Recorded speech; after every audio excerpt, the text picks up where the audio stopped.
Hi, I'm Ben, And I'm Josh. and this is Bad at Magic Podcast, a podcast about games, life, and other things. So we're back for episode 3, Ooh. and we've got some leftovers from last time. We need to do a bit of cleanup. We did a teaser of a story about your family and a child's birthday party that I was hoping you would tell me about. Oh man, I don't know if I'm mentally prepared to launch into this, but I will do my best. All right. So, like I mentioned last time, I was the teaser from a family that is not really known for having weird birthday celebrations, but we have had really weird birthday celebrations ever since I was a kid. And while I haven't really continued that tradition, my brother has in great ways.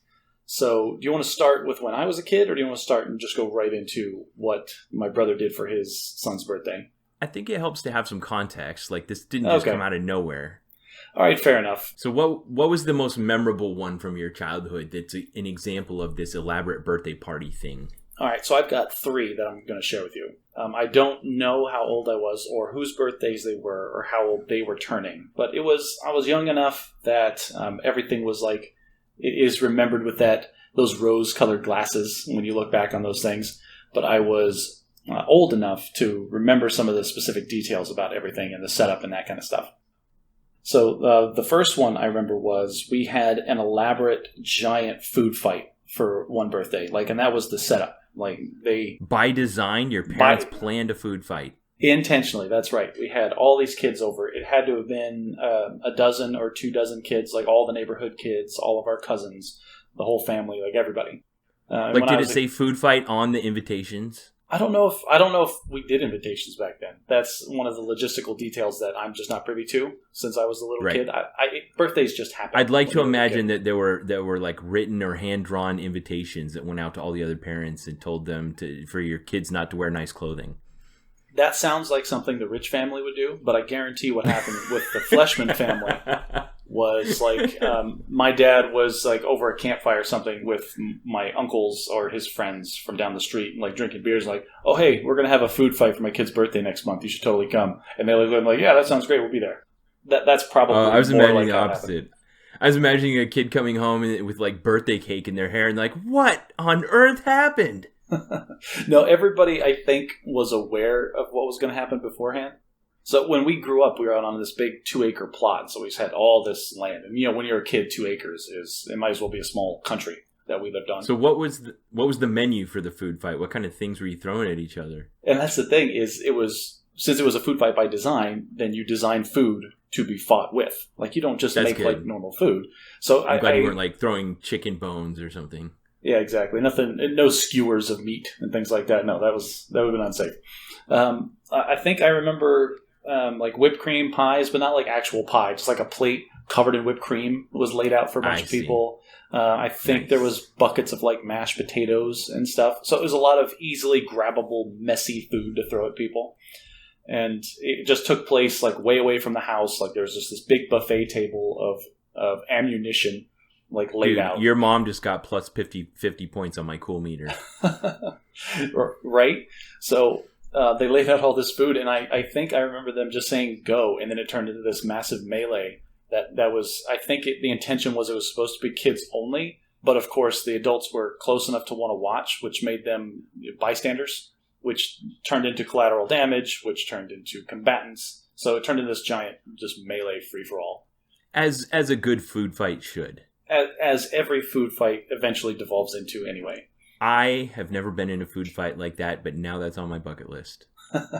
Well, next birthday party that comes up, you've got enough kids to have a full-blown food fight on your own. All right, so that was just the one. So the second one, I guess, probably a little more low-key, but I remember my parents renting a dunk tank for one of the birthday parties. And just having a dunk tank in the backyard while all the other party festivities are going out. And then different adults would rotate and sitting in the spot, and the kids would take turns throwing the balls to try to dunk them. And looking back, that's a simple call to a party rental place. Hey, you got a dunk tank? How much? Can I have it for the weekend? But at the time when I was a kid, that was astounding to have some county fair stuff at my house. And just, I can do this as many times as I want. What do you mean the ball doesn't cost $1 a throw?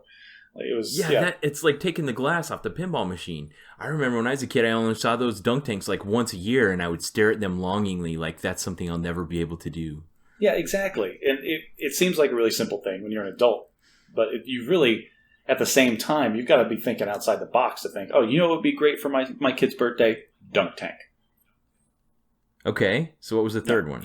So the third one was probably the most labor-intensive, and it was my dad set up a full-blown obstacle course in the vacant lot next door to us. We're talking like American Ninja kind of thing here? Not that hardcore. It was more like military training obstacle course. We didn't build anything big. So crawl underneath this twine that's suspended a foot off the ground kind of thing. Yeah, there was one of those. He made this big run it was just a dirt lot, so he made it was probably 20 yards, and he just soaked it with one of those back and forth fan sprinklers overnight, so it was like a good, muddy, 8 inches deep, thick, sticky mud that we had to run / crawl through. They had buckets that you had to do the high knees to step through. He had these big barrels that he had from work that he taped a bunch of them together in this long tunnel that you had to crawl through. Okay, so this was a team effort from your parents. Your dad was committed as well. Yeah, and he did most of the construction stuff, and I'm sure my mom did all of the other logistical stuff in the background that you don't appreciate as a kid, like the food preparations and the invitations and just all the little details that have to come together to have any kind of family gathering successful at all. Well, I think it's no secret that I adore your parents. I met them at your wedding, I think, if I hadn't met them before then. And then ever since then, every time I get to see them, I'm always pleased to see them. But I got to tell you, if I haven't mentioned this before, nothing kind of beats the fact that when I went over to their house one time, they had a photo of me on the wall. So that made me feel like I belonged as part of your parents' family. Oh, and you've mentioned that before, but whenever you say that, I'm imagining it's the photo of you in our wedding party, right? Nicole's wedding party. Yeah, okay. Yeah. So I mean, I understand what you're saying there. It's it's so nice to go to a stranger's house and see your photo on the wall, but at the same time, well, you were at the event, and it's really a picture of the event. So you're kind of ancillary. Don't take this from me, man. You're downplaying it. You're right. I'm not intentionally trying to take it from you, but I am. So I'll stop. Yes, we have a photo of you up on the wall at my parents' house. Okay, so your parents are awesome. They did fantastic birthday parties. Yes, and so I didn't continue that because I'm kind of the black sheep of my family. I'm the quiet one. I'm the one that can't get the word in edgewise.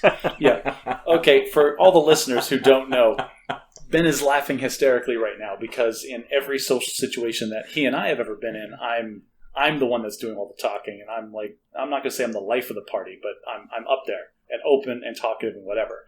But in my family, I'm the quiet one. So yeah. And if you haven't if you haven't met me or my family, it's hard to kind of quantify that and how ridiculous that statement is. But I'm sure you can back that up. No, I'm not going to non-concur here. Family get-togethers are a very boisterous event in the Fleshman family. You've only been for a handful of them. So what happened last month? All right, so last is a couple weeks ago now, I guess. But my nephew's birthday is the same day that my birthday is. So he stole my birthday. So I'm going to be bitter about his birthdays forever. But my brother has continued this tradition of overly elaborate birthday parties. So a couple of years ago, he did a full-up Star Wars birthday for his son, where all the kids that came were Jedi in training, and they had to earn... he enlisted my mom to make these robes, like Jedi robes, and then he made lightsabers out of PVC pipe and spray paint. But the kids had to go through different steps to earn their different Jedi paraphernalia. So there's an obstacle course that he set up with lasers in his garage. And then there was, they set up this funny thing where they had a balloon set up on a board, and the kids had to use their Jedi powers to pop the balloons. But it was just whoever was holding the board had a nail that they could drive through the back of the board real quick. But it just blew the kids' minds like they had psychic powers. Okay, that's way awesome. Yeah, so he's the one that does all this stuff and puts all the time and effort into it, and props to him. I don't have the patience to do any of that stuff, but I mean, good. How were your kids digging it? Oh, they always have a blast when they go do that stuff. Me and Nicole are more of the parents that so when my daughter's birthday is oh, well, what do you want to do for your birthday? Oh, well, let's just take all your kids to the trampoline gym. My son's birthday's coming up. We're going to take him and all of his friends to the skating rink because he wants to go skating for his birthday. Yeah, so kind of party's fun too. I mean, it is fun too, but it's not to the level of commitment that my brother and my sister-in-law do. So this last one, though, I feel, in my mind at least, took the cake. So a little bit of background for this is my brother and his wife are planning on remodeling their house, and they're in the middle of doing that now. But a part of that remodel is they wanted to knock down these 2 decorative walls. They're not structural, they're just separating space within their house. And so my brother had the idea, well, we're going to do this anyway, and we're having all these kids come over. Wouldn't it be fun to let the kids demolish part of our house as part of the party stuff? This sounds like a piñata gone wrong. This is a... yeah, so if you took a piñata and dialed it up to 11 and then made it from PG to rated R, that's what this was. So you were giving kids a sledgehammer. Did you put blindfolds on them? Okay, so that's what I thought was going to happen. I thought my brother was just going to hand out a bunch of demolition tools to 10-year-olds and be like, all right, go at it, have fun. And I was like, they're going to wreck your whole house. Like, there's not going to be anything left standing. That's not what he did. He did put a little more structure into it. So the first thing he did was he covered the wall to be demolished in balloons. So it was like a solid mass of balloons, again, like you see at the county fair. And then he had this, all right, we're going to split you guys up into 2 teams, and then you're going to take turns, and you've got to pop the red balloons, and you guys got to pop the black balloons, and whoever pops the other team's balloons first is the winner. And so then each kid took a turn. You're like, oh, how are they going to pop the balloons? Well, of course, they're going to take actual full-up darts that you would use like at a pub for a dartboard and just throw them at his wall. So what could possibly go wrong with 10-year-olds throwing actual heavy, sharp darts, Ben? I'm imagining that the blue balloons were on one half of the wall and the red balloons were on the other half of the wall and they were facing each other. So we had like the 2 teams facing off and throwing darts at each other? No, they were all on the same wall. So all the kids were throwing in the same direction. One. And then he did have some structure where only one person got to throw at a time. So that was good. Now, my problem was... This party sounds like the Hunger Games. It devolved into that. This wall that we're talking about has a doorway on either side, and it's probably 10 feet wide, and then open doorways on either side, so it's just in the middle of this space. And what I was worried about is the kids, some of the kids threw at the wall no problem. Other kids were a little less accurate, and I was a little worried about these darts flying off to either side and hitting innocent bystanders in the other room. And like I said, these aren't like little thumbtacks on them. They're heavy darts. The darts you see on internet videos that embed themselves 3 inches into people's arms when they're thrown wrong. So I remember going off, like, between one of the throws, I went to the other side of the wall and was, like, looking down this hallway, because the hallway where all the kids' rooms are, my daughter was down there playing somewhere, and all I could imagine in my head was her coming around this corner at full tilt and then taking a dart, like, to her face. So I set myself up in front of the opening of this hallway on the downrange side of these darts getting thrown. And then I remember standing there with my soda in my hand. I go, if one of these kids does throw white, I'm probably going to want to be a little farther back. And I took one step back. And I swear it was not 10 seconds later that a dart flew right through where I was standing and embedded itself 3 inches into a door. And that would have been my thigh if I had not taken that one step back. Well done, you. Holy cow. It's like I predicted the future almost with my... Or you're going viral on the internet pulling a dart out of your arm. Yeah, at a birthday party. And I probably would have sworn up a storm and like made a big fuss about it. It would have been a funny story for later, but at the time I would have been super mad about it. So, okay. Especially if it was some 10-year-old you didn't know. So this is just like phase 1 of this whole thing, right? And then as a part... All right, so the balloons and darts. The balloons and darts. Now, some of these balloons were gold. And everybody asked, what are the gold balloons? And my brother goes, oh, well, if you get the gold balloons, then you get an upgrade. I'm like, oh, God, what does that mean? So the first kid hit one of the gold balloons. And he goes, okay, for the next round, your entire team gets to use the sniper rifle. And we're like, what is he talking about? And he pulls this... Alex. Yeah. So he pulls this Nerf gun off of the top of his fridge, and we're like, "Oh, it's just a Nerf gun." But then he pulls the darts down, and he's got Nerf darts, and he taped thumbtacks to the front of these Nerf darts. And he's like, "Okay, let's do it." Yeah, and he hands it to this kid, and I'm in the back, like, "Okay, what could possibly go wrong now that this kid has been handed what is essentially a live weapon?" Now, to be fair, he was a lot safer with those. He always kept a hand on the barrel. So, like, this kid is aiming it, but he's not allowing him to swing it anywhere near anybody else. So, I mean, it was always pointed at the wall, and it did pop a couple balloons, but that one was much safer. He was careful about that one. Okay, that's way awesome. That reminds me of the scene. Did you see the old Weird Al Yankovic movie called UHF? I've heard about it, and I remember seeing clips of it when I was a little kid, but I have not seen the movie. One of the central plot points is this children's show run by the guy who played Kramer in Seinfeld, Michael Richards. Mm-hmm. And there's a scene where there's a bunch of kids in like a kiddie pool, and he's like, "You found the marble in the oatmeal. Now you get a drink from the fire hose." And he puts him on top of like this horse, and he points a fire hose at his face and turns it on, and it blows the kid off the horse. So I don't think it was quite that dangerous, but I can see the comparisons of this situation. All right, so we're not done yet. So the next kid that hit one of the gold balloons, and he goes, "Oh, congratulations, your team gets this upgrade." And we're, "Oh, what's this upgrade?" He goes, "Oh, it's the sword." And we're like, okay, maybe he's got like a Nerf sword with a thumbtack on that. But no. He goes in the other room, and my brother, as a teenager, collected actual working swords. And he comes back out with this claymore that's 4 feet long, and it's got to weigh 40 pounds. And it's an actual sword, Ben. And he's like, "Okay, here you go." And he had the kid popping balloons? For popping he had the kid grab the sword. And then again, he kind of, like, it was kind of safe because this kid couldn't lift the sword by himself. So he just had him, I was expecting him to let him go and, like, cleave all the balloons with this sword. But he just had him, like, all right, aim it, and then, like, have it jab and poke the balloons that way. So the photos of I saw of this were well past this stage. Well past it, yeah. Balloons. Oh, no, I stopped. Yeah, I didn't take any pictures because I was too worried about the safety concerns. But imagine you're a bystander. You don't want to produce any evidence after a kid lost their eye? Right. Well, but just, imagine if you're a parent that doesn't know this is going to happen when you show up to this birthday party. And then you're a third-party parent. And then my brother goes, "Oh, your team gets an upgrade." And he comes out of his laundry room with a 4-foot metal sword. And I'm imagining the opposite. I'm imagining dropping my kid off at the birthday party, and then after they get back, I pick them up, and I'm like, "So how's the birthday party? What'd you do?" You wouldn't believe him. There's absolutely no chance you believe him. No, you're right. I wouldn't believe him. We sung a sword at balloons and popped them all, and then we had a gun that shot up these balloons, and we embedded a dart in a wall, and then we knocked down part of his house. Like, oh, well, that sounds like a fun party. Yeah, you made that up. Yeah, exactly. It's like, no, tell me what you really did. Did you play Duck, Duck, Goose? You probably played Duck, Duck, Goose.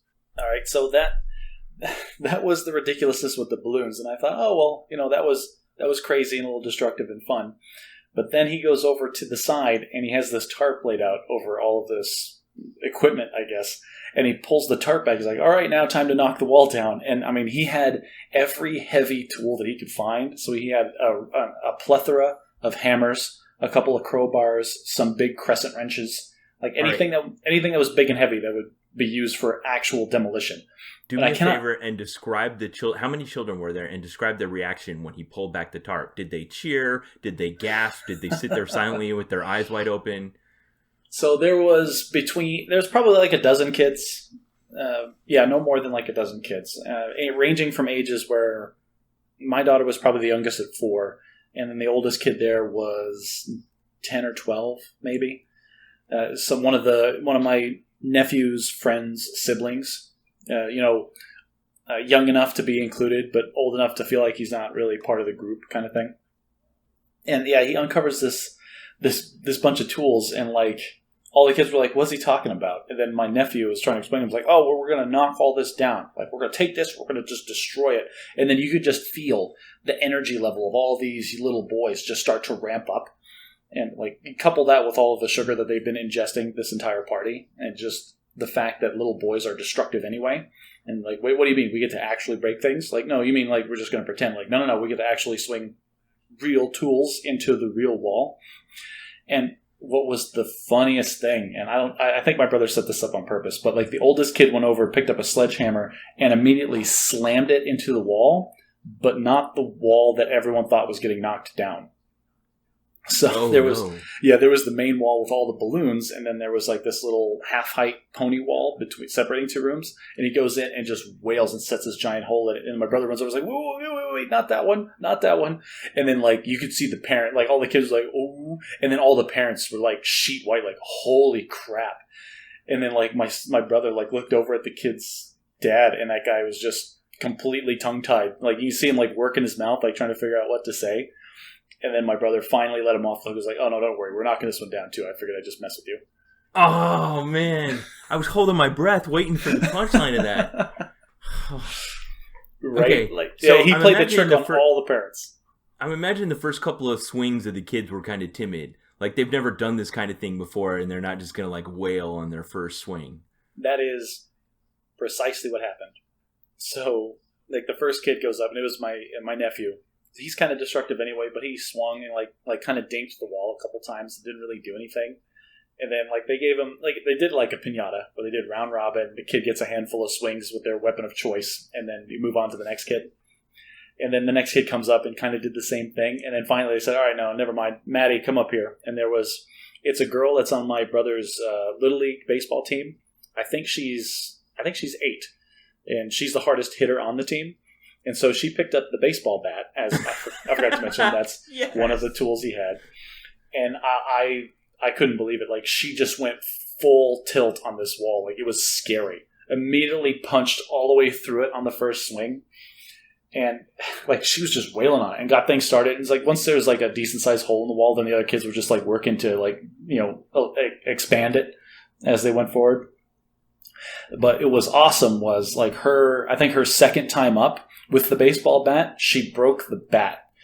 Like, she was swinging an aluminum bat? No, it was a wooden bat. But, I mean, still, that's impressive. She's 8. She swung, hit one of the studs, one of the 2x4s in the wall, and the bat just cracked clean in half. And, like, it was, at that point, the parents realized what was going on and that it was going to be contained and channeled appropriately. And so when she broke the bat, there was cheering. Cheering erupted from the adults. Awesome. Right. So I think she got to take Carter the bat home. Oh, Carter did good. He did good. I forget what he was using. I think he had a hammer. He kept wanting to flip it around to use the nail puller side of the hammer, and we kept, no. That looks like it's going to be better, but it's just going to bounce right off and hurt you. Just keep hitting it with this side.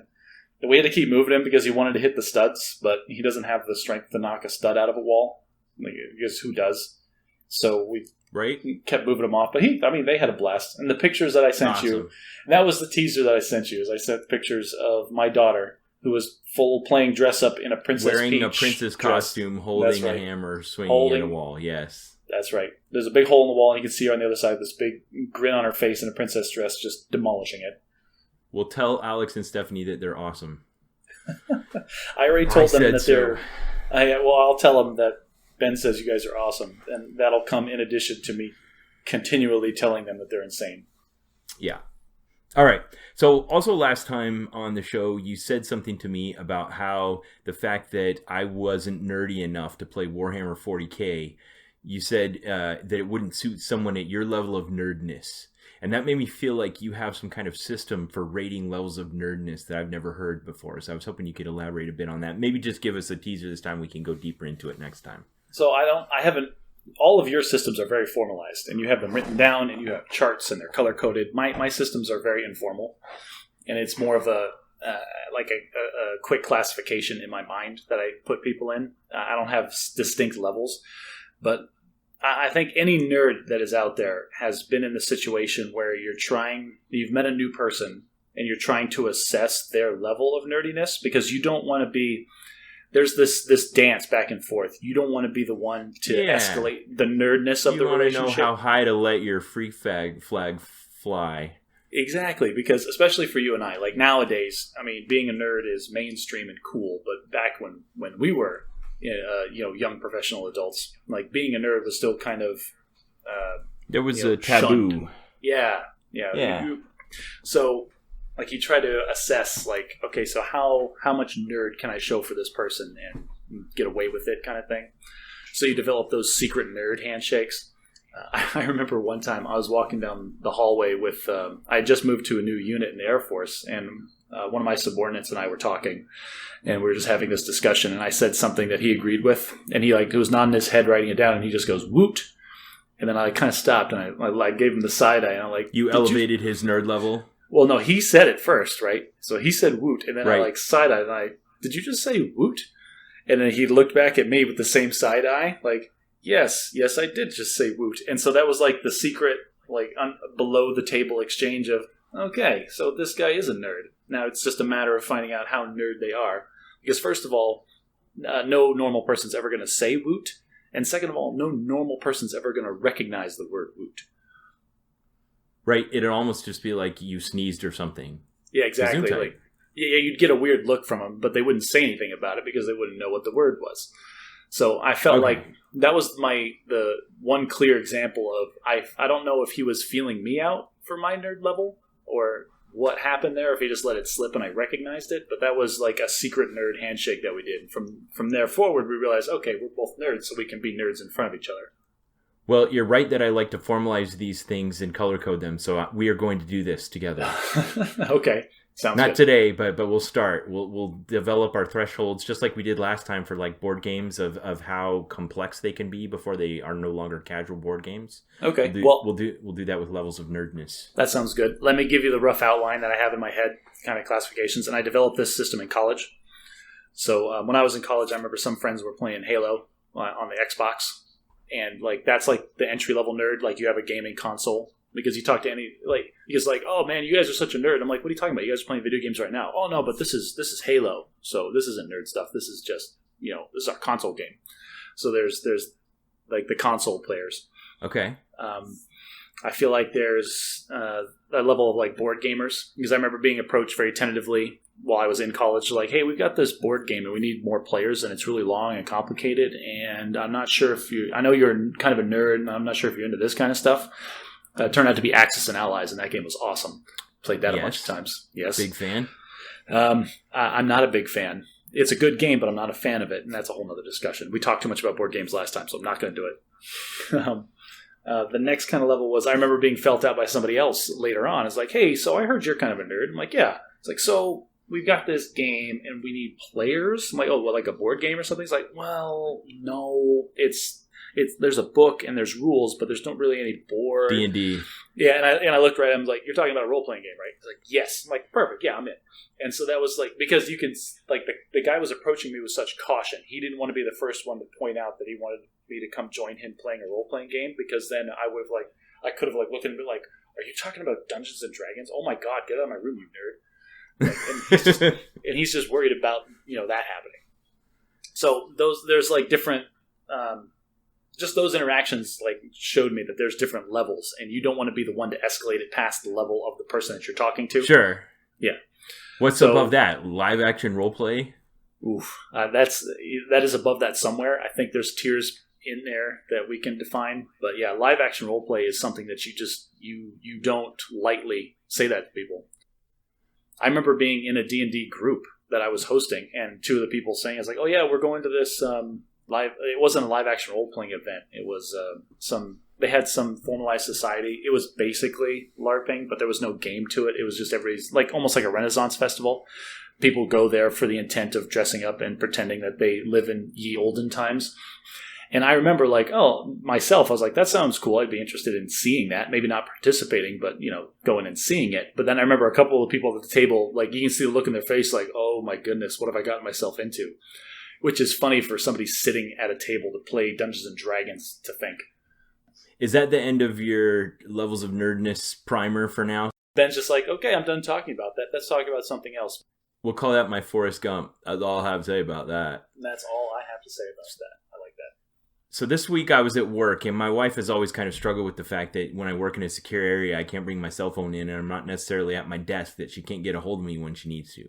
So I'm sitting at my desk, and my phone doesn't ring, but I get an email, and it says, your daughter was hit by a car. And I'm like, what? So I pick up the phone, and she says, hey. Is she okay? Yeah, she's all right. Okay. Yeah, so before you go on with this long story, like, is your daughter okay? Good Lord. She's okay. She's okay.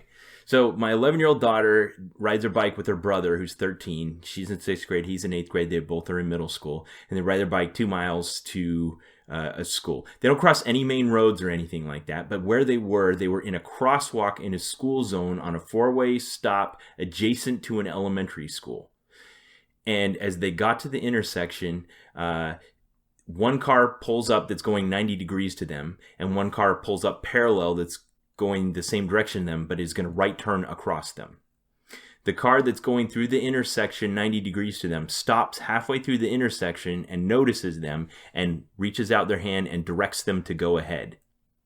Okay. At the same time, the driver, who was a 16-year-old driver who'd had her license for a month, thought that car was directing her to go ahead and went at the same time that my 11-year-old daughter went into the crosswalk on her bicycle. Ooh.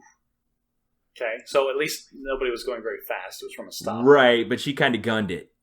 Of course she did, because she's 16. Well, and she was just trying to, okay, this lady wants me to go first, and I'm just going to go and get out of the way. And my daughter went, and that girl went, and basically, I think she hit the side of the car and ended up under the rear wheel. Your daughter did? Yeah. Not like her bike, but she actually got run over by a car. Yeah. Not hit by a car, run over by a car. Well, she did. I don't think the wheel passed over her body, but she still has some tire marks on her calf where it like stopped just short of actually running over her leg. Oof. Ooh. I mean, like you can get run over and be okay. It'd be worse if they had stopped on her leg. Right. So she was scared, of course, and was crying and hysterical, and the 16-year-old wasn't taking it very well. And my 13-year-old, who's there at the scene, unfortunately has this personality where he described it later where he was looking at it and going, this would be pretty upsetting to Mom. Maybe I shouldn't tell her. Because when you're a 13-year-old kid, that's the first thing that comes into your mind in situations like this. Of course it does. What's going to happen to me? What are my parents going to think of this? But he also, I think, he just has this weird streak where he doesn't trust our reactions to things, so he's not going to give us the chance. I've had other experiences with him along these same lines. So the cops show up within like a minute and start just kind of taking control of the scene. They have my daughter lay down. There's an ambulance inbound. The principal at the elementary school has run out, and he remembers her because she went there last year. And the driver's pulled over to the side, and there's directed traffic and stuff like that. So this is a question I have. How does a crosswalk in front of an elementary school in the morning not have a crossing guard? All right. So the middle school starts before the elementary school, and there were no elementary school kids present yet. Okay. And some of them, a lot of middle school kids ride the bus or whatever, but my two kids were riding their bikes that morning. So that's one reason. And two, that's also part of the drama, and I'm going to come back to it in a minute. Ooh, drama. So when I'll come back to it. So my daughter is laying on the ground. They're calling an ambulance. It's pretty apparent she's not hurt. She was wearing a helmet. She didn't hit her head. She didn't lose consciousness, nothing like that. My son finally picked up the phone and called my mom. Luckily for him, no one else had called her yet.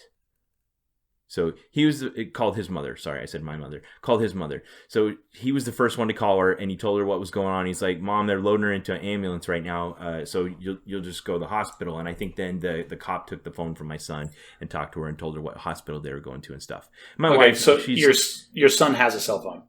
Yeah.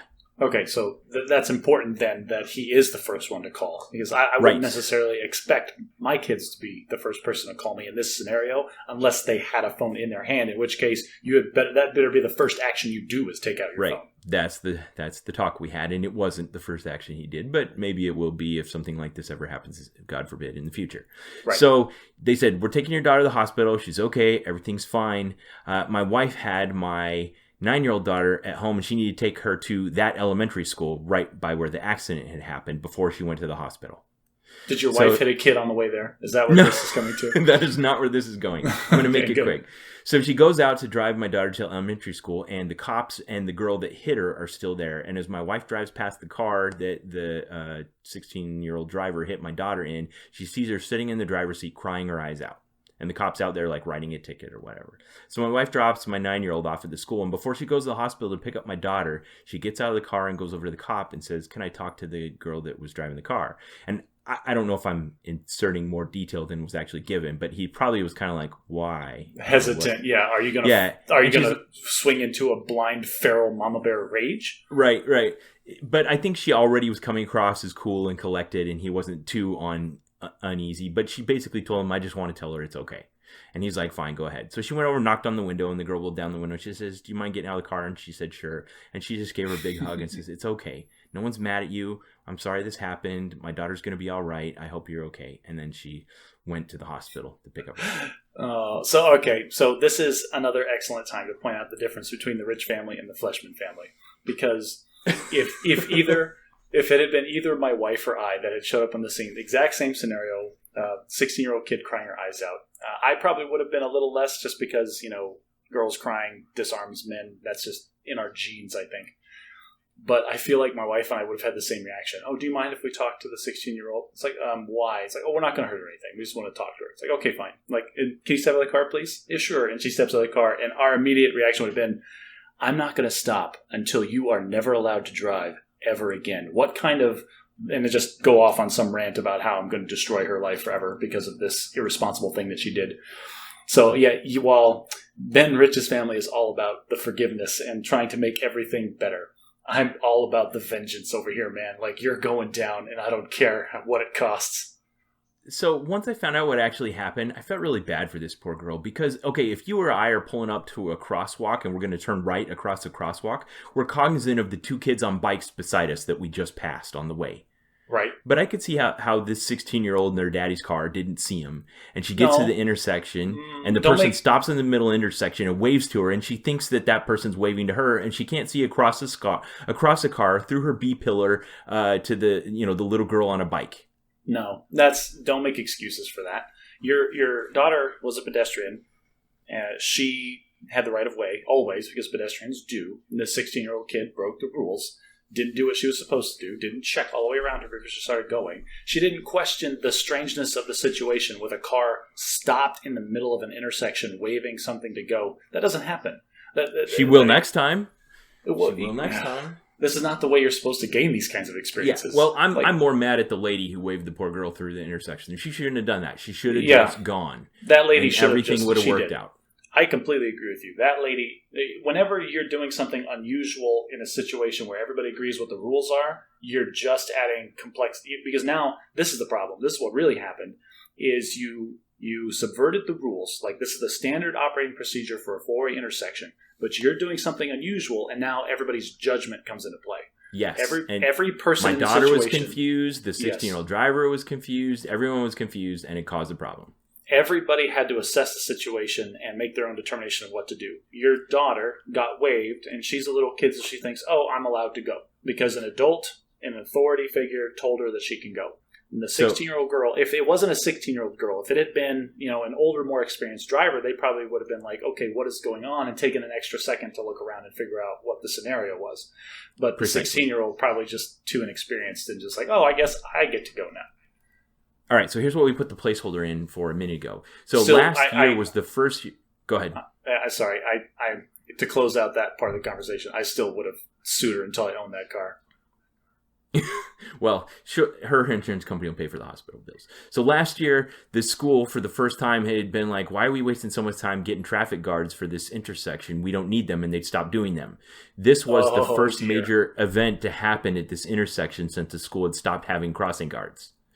And we didn't know because we didn't belong to the social media group, but this thing went nuts with mothers saying, see, we told you this intersection is a death trap. Everyone's going to die. And they co-opted our accident as ammunition for their crusade.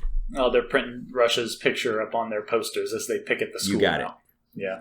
And I keep running into people. Like on Wednesday, I took my 16-year-old daughter to get her driver's license at the DMV, and the employees at the DMV were talking about it. They didn't recognize you. They were just talking about the incident. Right. And I'm like, okay, how do you know about that? And they told me, and I was like, well, I'm the father of the child that got hit. And then they realized that they might have been saying a bit of hearsay and kind of backed off a bit. Well, I mean, at the same time, good on the DMV to take like a real world example of a young driver having these problems and using that to instill the fear and responsibility into these kids getting their license for the first time. Well, the part where the DMV employees and myself were doing the handshake of freedom and justice was that we agreed that the lady who stopped in the middle of the intersection and started directing traffic was out of line. Well, yeah, like we just talked about, that was absolutely not her job. Yeah. All right. Well, that's the story. That's all I had to say about that. Oh, come on. We got to talk more about the crossing guard thing. What's going on with that? Are you guys, where are you weighing in on the crossing guard? Okay, so you were talking about Alicia and I's personality. We're not the ones first of all, we don't think that this was adequate justification for why there should or shouldn't be crossing guards. An 11-year-old girl getting hit by a car is a justification for having crossing guards in front of a school zone? It was outside of the hours of that school zone. It was these are middle schoolers who should be able to handle it better, and I think they will in the future. But we also felt a little bit weird about the fact that someone else was co-opting our accident as ammunition for their cause. Like, Alicia was like, should I go join this group on Facebook so that I can speak up for myself? No, because there's absolutely nothing that she can do in that. This is an interesting thing that happens in our society where you get these third-hand accounts and then some independent group will take the scenario and use it as a totem. And just inside their echo chamber, they just build it up to be this giant thing that it isn't. Exactly. If Alicia... And it felt kind of weird. Yeah. Alicia weighing in on this is going to cause no good. Like, no good will come from that. Like, if at best, like, she'll just be ignored. And at worst... I can see the group turning on her. Like, how can you not be more offended? How dare you not be more worked up about your daughter? What kind of a mother are you? Yeah. So ultimately, that's what we decided, just to stay out of it, stay out of the fray. Man, you are just such a better person than I am. Like, I can't. That's not about that. It definitely is, because I would dive headfirst into this with like a knife clenched between my teeth. Alicia says every time that the insurance company calls her there to like negotiate the settlement, they keep asking for the victim to make a settlement. She's like, you know that she's 11 years old, right? I'm not putting her on the phone. This is not happening. Yeah, like she has no legal rights. You're talking to me, and you're gonna at least tell me you're getting the full. Like, okay, well, we're gonna pay her house bills. No, what is her insurance authorized to pay out for this? Well, I can't tell you. Well, it doesn't matter because you're going to give me the maximum anyway. Yeah. Like the insurance company, there's absolutely... not going to happen. Oh, come on. There is no chance they're going to risk a law battle where the driver that they're covering hit a child, hit an 11-year-old kid in a crosswalk in a school zone, and the insurance company is balking at paying. Like, there's no chance they're gonna sell for that. Yeah, that's not how we live. Okay, you live in a much better world than I live in. But I'd completely kept that silent so that you would be getting all of this cold. Oh yeah, you did, because I remember I was looking at the show notes and it was on there. New topic: Russia's morning commute. Like that's a very ironic title. Yeah, you were being cryptic on purpose. That's a very ironic title for what we just discussed. I was expecting like, okay, I guess she has an interesting ride to school in the morning. Okay, so that brings us to the British word of the day. Does it? 45 minutes in? It does. I have been looking British word of the British day today. I'm going to go with a phrase. So one time I was in a meeting where the leader of the meeting was talking about someone who'd been away from home for 18 months on a Mormon mission, and she was coming back, and he said he wanted to hold a big party. And the phrase that he used to describe the level of effort and emphasis to put on this was push the boat out. He says, Jasmine's coming back, and we need to push the boat out on this one. And I kind of got out my notebook and wrote that down in my column of, British phrases I didn't know, and I later looked it up. And the phrase push the boat out is something we might say in America as splurge, to be lavish in one's spending or celebrations, to spend a lot of money celebrating something. So my initial reaction from this little story was two things. One is I just assumed that maybe they had a boat. And like you would have felt really dumb if you had, what does push the boat out mean? So where are we going to get this boat? What boat? That's how you should have asked too. It's like, all right, so where's the boat and how can I help push it out? Like that'd have been hilarious. It would have. The second one is I think you need to talk in a British accent for the duration of this entire segment. Negative, especially Martin Hill. I can't do him very well because he was like awesome British accent. But yes, push the boat out. We might say splurge. So maybe next time, like when my wife got her sign language certification, I should have said, hey, honey, you've been working on this for 2 years. Let's push the boat out. Hey, I've got one. I can actually use that in a sentence right now. Go ahead. It's going to be my grandmother's birthday coming up next month. And so my parents are planning to push the boat out on her celebration. As a part of that, we're going to do a Hawaiian-style pig barbecue. We're going to sink it in the ground and smoke it for like 24 hours. And so I spent all day yesterday digging a 2-foot deep hole with my dad to bury this pig. Yeah, so we're really pushing the boat out. Is it still like 100 degrees down there? It was only like 95. It was. We needed a jacket. Awesome. All right, so today's British word of the day is push the boat out. Now, last time you and I had rock, paper, scissors and had selected a couple of books that we were going to read together. And you won, and you'd chosen the first of the Mistborn novels. Well, actually the second, but we'll get into that in a minute. By Brandon Sanderson. And since you got to pick, I figure I'll let you set the tempo. I got a whole bunch of stuff I want to say, but you go ahead and drive. So, Brandon Sanderson in the Mistborn. So you totally threw me off by saying this is the second one in the series. You have to tell me now. There's a previous one? So I started reading into Brandon Sanderson. First of all, I got some personal connection with him. One is that, as you know, he's Mormon. Right. My wife, he's about a year older than my wife and I, who are almost exactly the same age, and he used to be in her church congregation in Lincoln, Nebraska when she was a kid. Oh my gosh! Of course he was. Ben Rich knows everybody. He went to the same university as us, so he and I were both out on Mormon missions at the same time in the late 90s, and then we both went to Brigham Young University, and he took the same major as my wife. So she doesn't remember him specifically, but they graduated about the same time with the same degree, so they were likely in some of the same classes. Well, remind me to have your wife sign my copy of Mistborn next time we see her. Anyway, so I had a personal connection to him, and I was looking up his career, and this book was, he wrote this book called The Final Empire, which is a terrible title for the first book in like a series of 10. But is it? We're going to come back to that. While he was trying to get his other book published, which was the book before this in the same universe, which is like a prequel of sorts. I forget the title of it. I'm guessing you've probably read it, but it's not related to this story and these characters, but it's in the same universe and is chronologically before it. Is it the Steelheart one? Not Steelheart. Yes. No, it's like Dragon Steel or something. Yeah, I've read. Anyway, yeah. Well, I don't think I've read not technically the second book. You did right to choose this as the first. Okay, book. Go ahead. Not technically the second book. This was the first book in a series that was planned to be a series. So, yeah, it's not like a tacked on sequel. It was, he had a deliberate place that he was going to go. All right, so do you want to do an overview, like a plot overview of the book before we get started? There's a couple of things kind we of, probably but need to talk about. I have a secret thing planned. I don't know if you read into my notes that I have here in the notebook, but I have a secret thing planned that will be a plot overview of sorts. So if you want to skip the plot overview, we can save that for later. Okay. So we will skip the plot overview, but we should put the warning label on it now. Spoiler warning? Yeah, the spoiler warning. There will most likely be spoilers for Mistborn, the book, and I'm going to do my best not to most spoil. Likely. Yeah. There will probably be minor spoilers for the rest of the series. Like, I'm not going to go into great details, but I will talk about things that happen in future books. Not specific events, but just overarching themes and things. So my intention is not to spoil the series for anybody that plans on continuing it. So we'll see how that goes. But one of the things that I like very much about this book, and I know that you don't like fiction as a rule, and so I picked this book deliberately because it breaks a lot of the tropes that a lot of fiction has. So there's very classic arcs that so when I started being a pool guy, this is going back. Here's some more background. I'm going to do a Ben-style diversion to fill in background.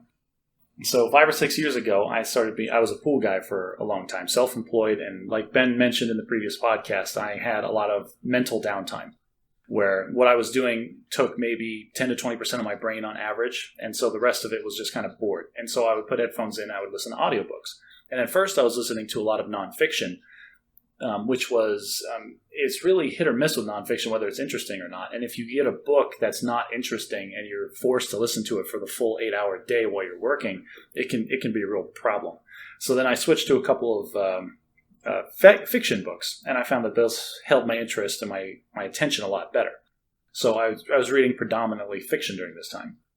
And I started to notice different themes, and I was recognizing like, oh, this book isn't very good, and but then I listened to this book and it's really good, and I started like really analyzing, well, what's the real difference between the two? And that got me thinking about and reading about different just aspects of writing, like story structure and characterization and plot progression, and just all the different things that happen in these books. And there's a lot of things and tropes that happen that just flow through all the stories that we tell. Like how the action ramps up in the second act and how different plots conclude and they have different climaxes, and the pacing, and how you have to have a little bit of wrap up after that. Just different mechanics that writers go through, whether knowingly or not, to make these stories and how the stories work. And reading through all of that, I realized that Mistborn, one of the reasons that it's so good is because it breaks a whole lot of those rules. And I thought that would help you, the person who doesn't like traditional fiction, maybe enjoy this a little more, because it is very different from the standard story that you're going to read from any, random paperback novel you pick up at the bookstore. Okay, I don't feel like I noticed this. explicitly, so I'm kind of excited to hear what you got to say. But I was cognizant of the fact, I'm trying to be a good sport and read this book, and sometimes I feel like I've already seen the code of the Matrix. So I start reading it, and I recognize the patterns from all the books that I've read in the past, and I feel like I can already see the end of it. But a good author can just take me out of that, in that I enjoy the journey enough that I don't mind that I've recognized the road. Okay. And so do you feel that Brandon Sanderson did a good job of that in this book? Yes. Yes, and I have some reasons for that I can go into later. Oh, I just realized, okay, so earlier in the week you texted me that you had finished the book, and then I asked you, the first question I asked you was like, what did you think? And I honestly, I didn't want to have the in-depth discussion then. I was just looking for like a thumbs up, thumbs down from you, and I haven't asked you yet, and so I'm just sitting on the edge of my seat so excited. This is a standard thing that people do, is if I enjoy a thing, I also want people that I care about to enjoy the thing. So did you enjoy the thing? Yes.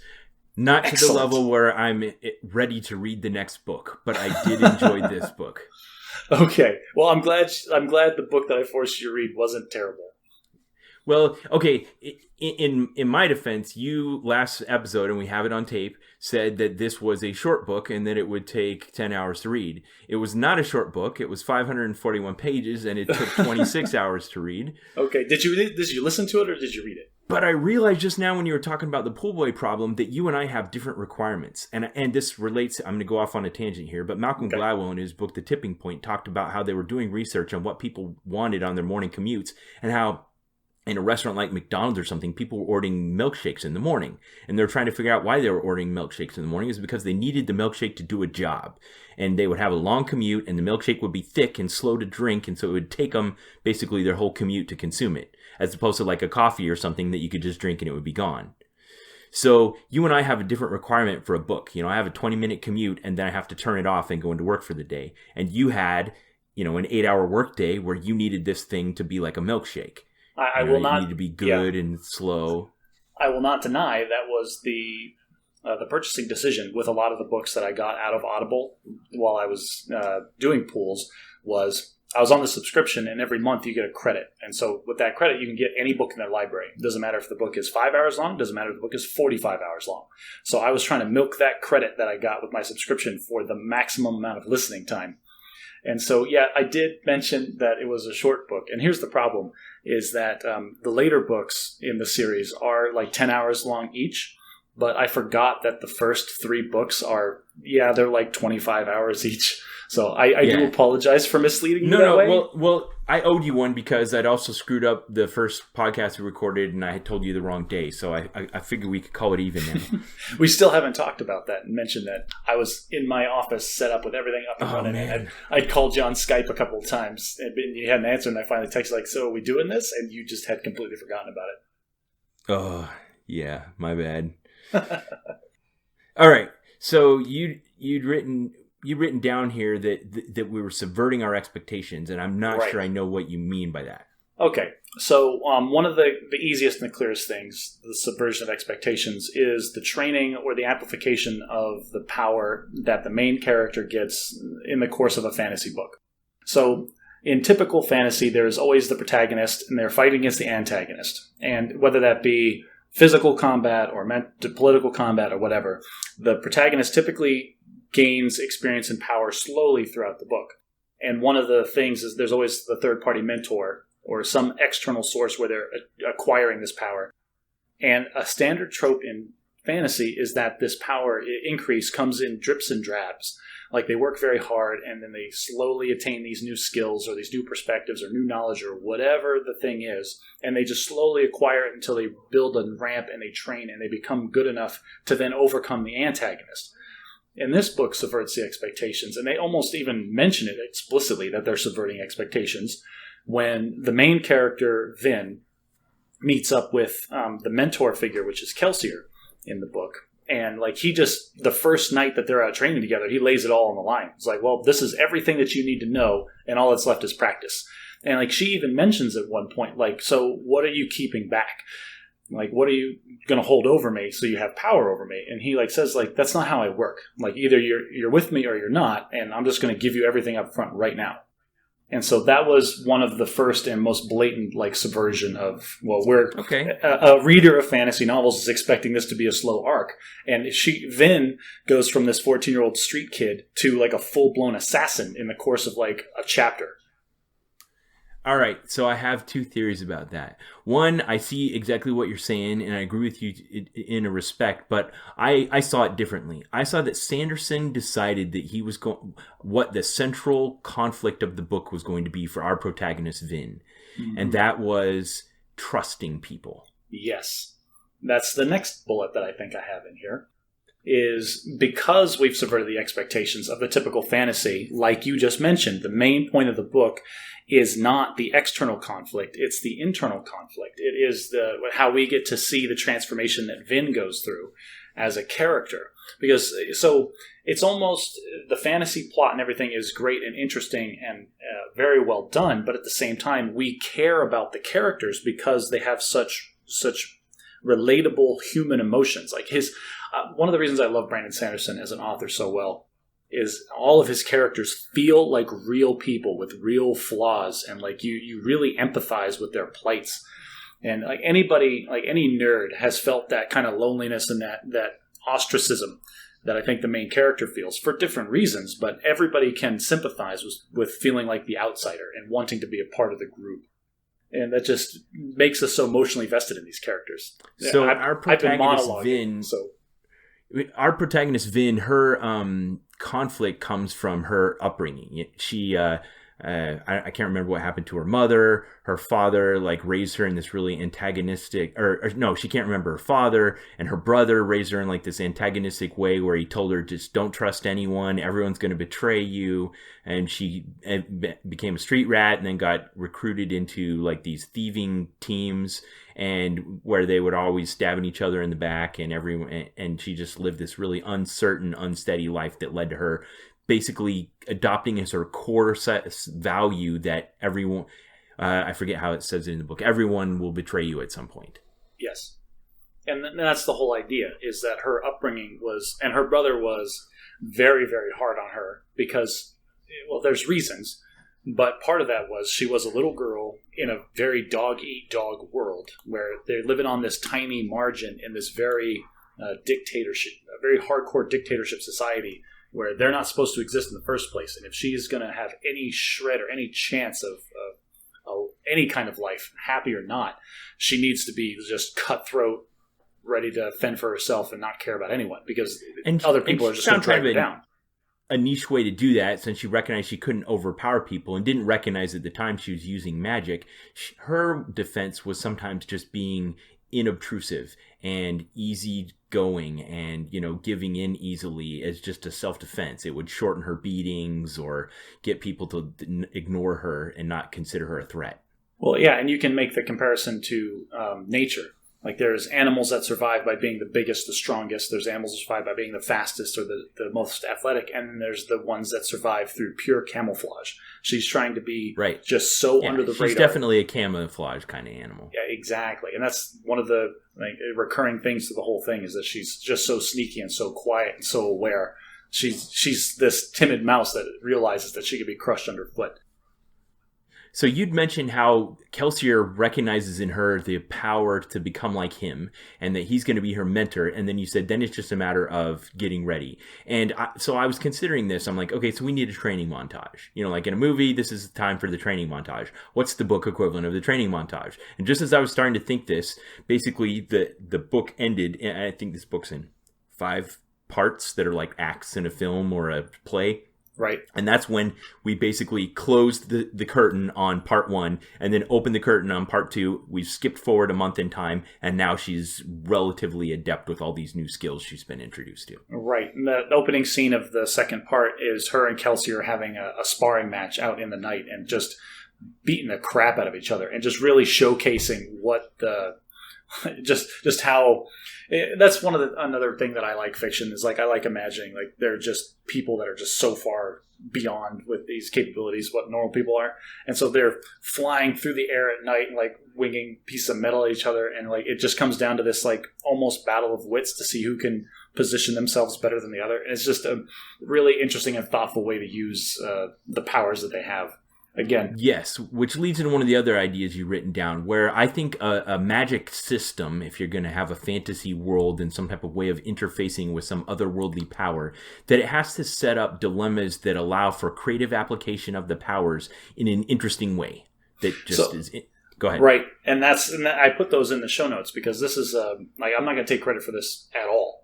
Part of when I was reading through all of the different story structures and things of these books that I liked and didn't like, one of the things that I came across was Brandon Sanderson has a full write-up of what he thinks of as hard versus soft magic systems. And he talks about the 3 laws. And if you're okay, can we talk about these 3 laws? Because absolutely. In fact, I had not done the research you're doing now, and my wife had, and she's like, hey, if Josh doesn't bring this up, you should. And she told me about hard versus soft magic system. And I said, that is fascinating. I'll let Josh do that. Excellent. And yeah, it's right here in the show notes. So we're going to call them, they're Sanderson's 3 laws of magic and storytelling. That's the hard versus the soft. Well, I guess we have to define it. All right, so what Brandon Sanderson considers hard versus soft magic systems is how well defined the rules are. So like a hard magic system is something that, it obviously doesn't exist and it can't exist in the real world, but you can apply real world logic and strictures to it. It's not this ill-defined thing that, they can, like Harry Potter is a very soft magic system because they go to school and they learn things and they have to do spells sometimes, but sometimes they just have to point their wand and the things happen. Other times they can just wave their hands and big things happen. There is no clear definition of what these wizards in the Harry Potter universe can and can't do. And so then it just turns into this. You. Yeah. If you should start describing hard magic systems, I'm like, oh, so you mean like Harry Potter? Absolutely not. Harry Potter is a very soft magic system. Sorry, soft. I meant soft. Got it. Yeah, a very hard magic system is one that has these strict rules. And allomancy, which is the magic that they introduced in the Mistborn book, is what Brandon Sanderson considers to be a hard magic system. It has clearly defined rules and limits. Not defined to the point where this amount of metal can be burned for this amount of power. Like there's no math associated with it. But you as the reader have a clear idea of the limitations and the boundaries of the system that these characters are having to work with. So you know that they can't just pull this, out of their hat, just out of nowhere. Harry Potter will throw this spell that has heretofore been unknown that he has, and then resolve the conflict. No, they have to work with the tools that they have, and we understand what those tools are. But he does reserve a bit of mystery around it. Like, okay, we understand a lot about these 8 elements, but then there's 3 others that we don't fully understand. Oh, you see, and this is why you've got to read the second and the third books. Kelsior says it multiple times in the first book, and Brandon Sanderson has said it in multiple articles. His core theme when it comes to all of his Mistborn novels is there's always another secret. So, right. Yeah, yes. There's always some. He has it. It's I clear started keeping a tally of them saying that phrase. I was up to 8 and I lost count. So he knows. Brandon Sanderson, the author, knows everything about this. But the way that he is putting it to us as the readers, it's clear that there's things that he knows that he's holding back that are unknown in the universe by the characters, and that just makes it so interesting to discover and see these things. So anyway. Going back to the 3 laws, knowing the difference between a hard versus a soft magic system, Brandon Sanderson's first law of magic and storytelling is an author's ability to solve conflict with magic in a satisfying way is directly proportional to how well the reader understands that magic.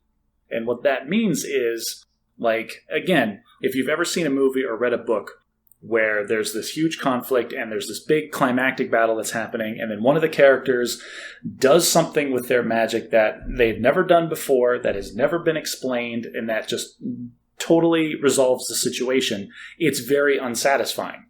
Let's take a look at, what is it? The latest Star Wars movie that just came out. Was it The Last Jedi? The Last Jedi. Where the closing scene with all of the bad guy, or with Kylo Ren having this lightsaber fight with Luke Skywalker, and then comes to turn out Luke Skywalker's not actually there. He's a force projection from another planet, which is a power that they've never explained. It's a power that Jedi have never had, and that super hardcore power nerds are all up in arms about. Right. And most it was people very are unsatisfying. It was very unsatisfying, because then you're feeling like, well, if he can just do that, why haven't they solved all these problems already? Sure. The same as in the prequels when R2-D2 used the rockets to fly. We're like, why didn't you do that before? Yeah, exactly. It just when the characters do these things, not only is it an unsatisfying resolution to the current conflict, it breaks the rule. It feels like they're breaking their own rules, and so it offends us as the reader. Okay, so one of the things I got to give Brandon Sanderson props for is that while he's describing that he has this law that it's important that the readers understand the rules of the magic system and how well they understand it is directly proportional to how satisfied they are with it when the conflict's resolved using it. He also doesn't like, all right, class, welcome to learning how to use my magic system 101. Sit there and I'm going to read the whole thing to you. He just kind of gives it to you a bit at a time until you feel like you've learned it. Well, and that's if you look into writing or any kind of creative medium, the number one rule is show, don't tell. Like if you ever read a book or seen a movie where they have long exposition dumps where some character is just talking for the sake of explaining to us, the viewer, and they would have absolutely no reason to be saying that to the other characters, it's also unsatisfying. He does a great way of explaining the magic system and the weaknesses and the strengths and limitations by showing the action that takes place like incidentally throughout the plot. Sure. And he does both, and I think it's necessary to do both. It is, in some cases, yes. Like you have to, this is part of the reason. This is one trope that exists in fantasy that I don't know if you can really get away from, is you always have to have one character that doesn't know anything so that it gives an excuse for another character to explain it to them, but really they're explaining it to us. So what's the second law? All right, so Sanderson's second law is that weaknesses or limits or costs are more interesting than the powers themselves. Just like we were talking about last time. Exactly. It's the boundaries that are placed in the characters are more interesting than the powers themselves. Again, like we go back to the Harry Potter reference where, well, what is the limit? Because like in the first movie, you see like they're learning these spells and trying to say like, oh, you pronounce the word very specifically. But then we see like the hardcore big wizards, they're just pointing at each other and crap happens. Yeah. So like, is it important to pronounce it correctly or is it not? So you can't have it both ways. And in Mistborn, they're like the limits that they have are mostly described in like the fuel that they use, which is the metals that they consume, and the speeds at which they are burned or used. That is a limit, and they use it sometimes, but that is kind of ill-defined. They always mention like, oh well, tin burns slower, so you can just keep tin on for all the time. But at the same time, they don't really put a number to it, or you don't have a good sense of. Okay, well, we know that tin's going to last longer, but, like, how much longer? We know that pewter burns fast, but, like, how fast? There is a limit there, and you just have this understanding that there is a gas tank. And I think he mostly... I might be reading too much into it, but I feel like he only pulls that out when he needs there to be a limit. Like, in a situation, like, to try to increase the tension. Like, oh, and she's low on metals, and all my metal vials are gone. It's like, okay, well, yeah, I guess that increases the tension, that she's running out of gas, but... At the same time, it's not defined well enough for me, the reader, to really get an idea of how dire the situation is. But I kind of have to look past that one. That's a tiny pet peeve. I get it. It's just this easy button for creating conflict. Now, I will say, I complain about that for the first book, but the second book, the fact that you have to have metals to burn the metals to get the powers, there are things that happen in the second book where that becomes a much more pertinent fact. Like it's much more important how much metal they have, or if they have more metals on them to be consumed for the fuel. How many times have you read this series? I've read through the series probably 3 times. So I was not reading this first book with the handicap of any of that other knowledge that you're talking about. Well, and that's probably good, because you can never. This is one of the biggest problems with books, is that you can never read them twice, because you already know how it's going to end, so you can never feel that same level of tension. As a minor diversion, the best book series that I've ever read was the Wheel of Time series. It's 13 or 14 books, and like I feel like those characters were my friends, but I can never go back and get the feeling of reading through them for the first time. So, yeah. Anyway, finished by Brandon Sanderson, by the way. And that's how I got Brandon Sanderson's name in my library. And I'm like, this guy did an excellent job of wrapping up this book series. What else has he written? And I have since read everything that he's ever written. Huh.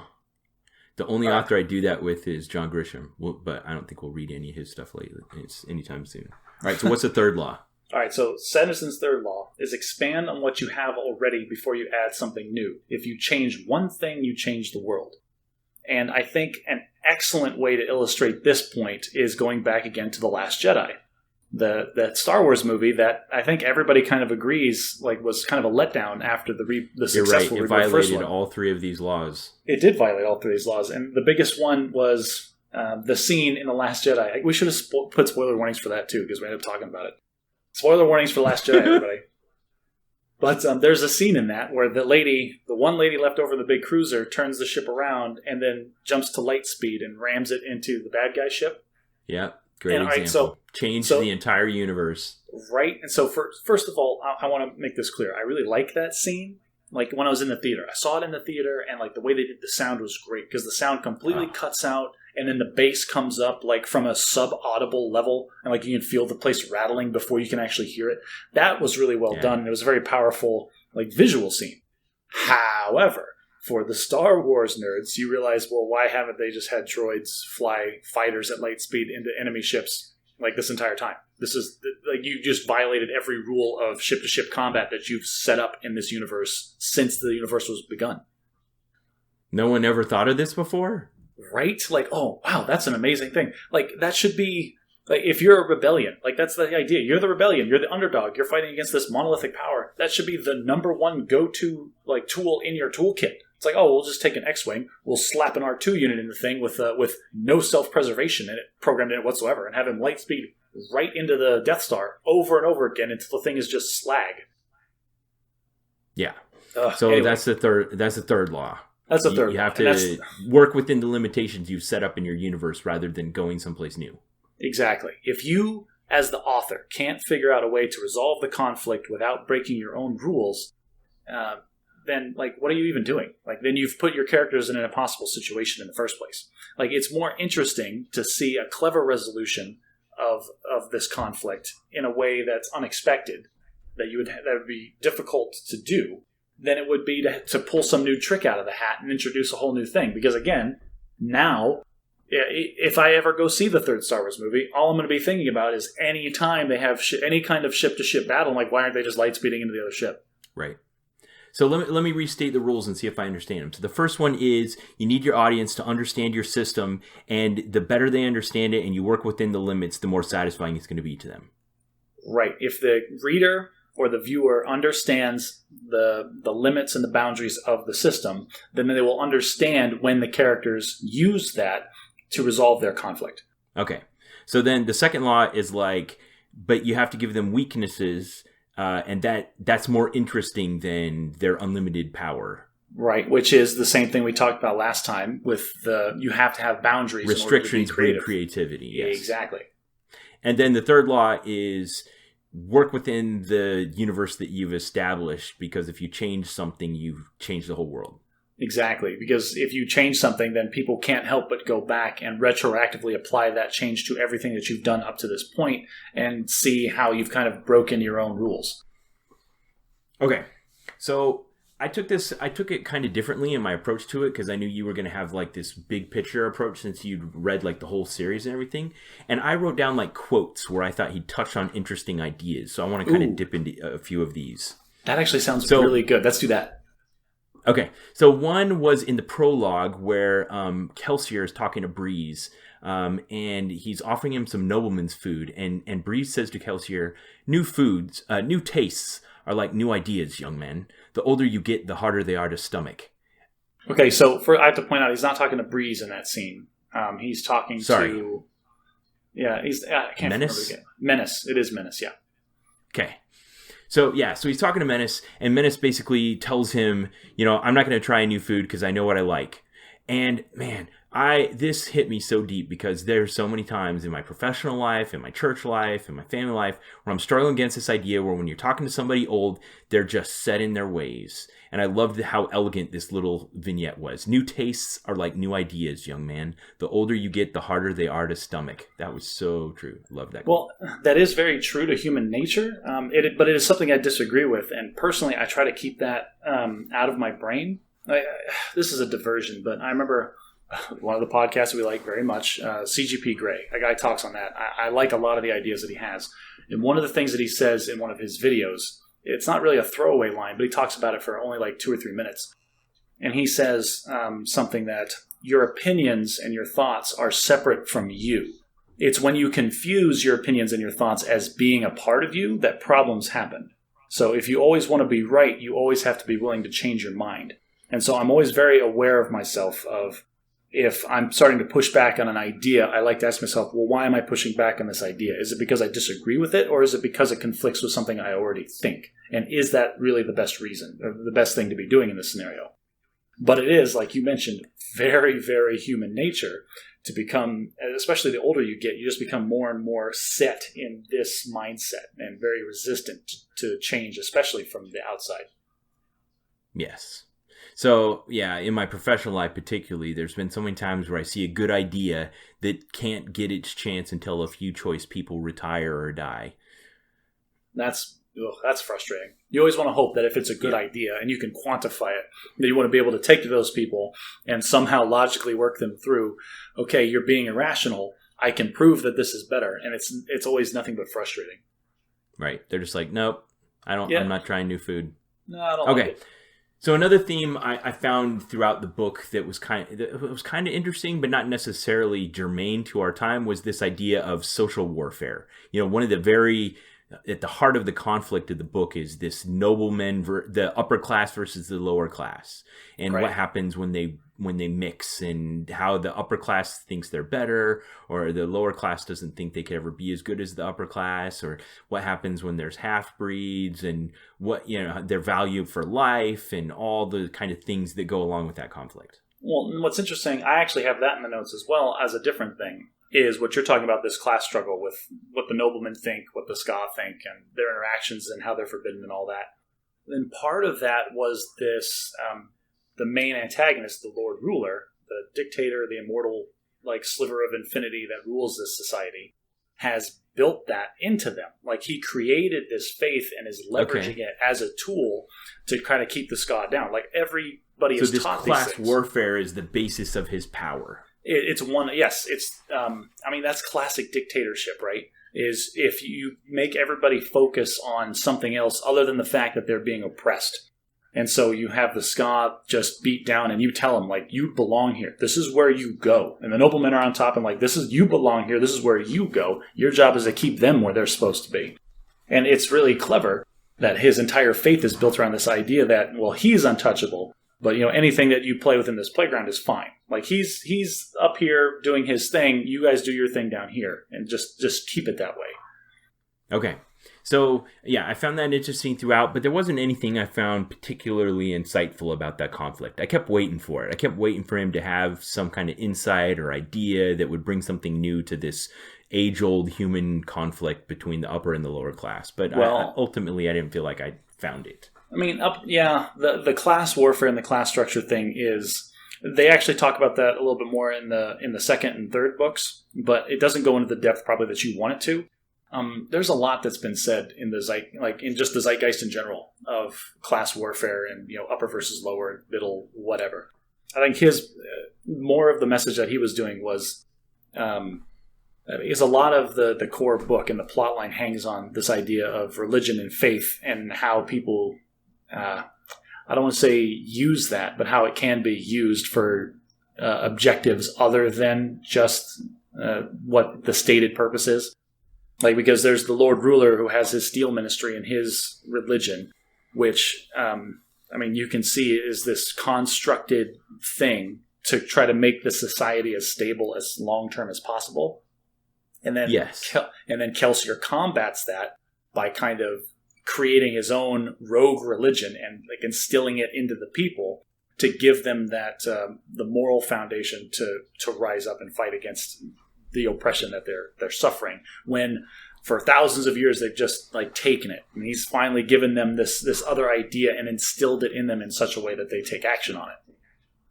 So one thing I think Sanderson does really well that I like is when you're setting up a new universe, you can just redefine everything and create new vocabulary for anything and not count on anyone bringing with them any previous knowledge.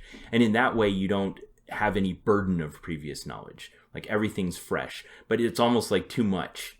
And I like that he lets us bring with us our own ideas and vocabulary and stuff, but in a few ways he introduces unique stuff. He renames a few things. Like the names of the metals are mostly metals we recognize, but some of them are different. And he introduces things like curses that are unique to the world. Since the Lord Ruler is supposed to be this deity, then they curse in the name of the Lord Ruler, which I really dig that kind of thing. Yeah, and I especially dig there's one time Kelsior says it. It's like, don't swear by his name. Every time you do, you just acknowledge him as your god. Right. And he's not, and that's what I'm trying to do is break that down. Yes, so and that's part of the thing that he's fighting against is this idea that even by swearing by him, you're acknowledging this indestructible, infinite thing. It's just hilarious. Yeah. So in part 1 was the first time that Kelsior had said to Vin, "There's always another secret."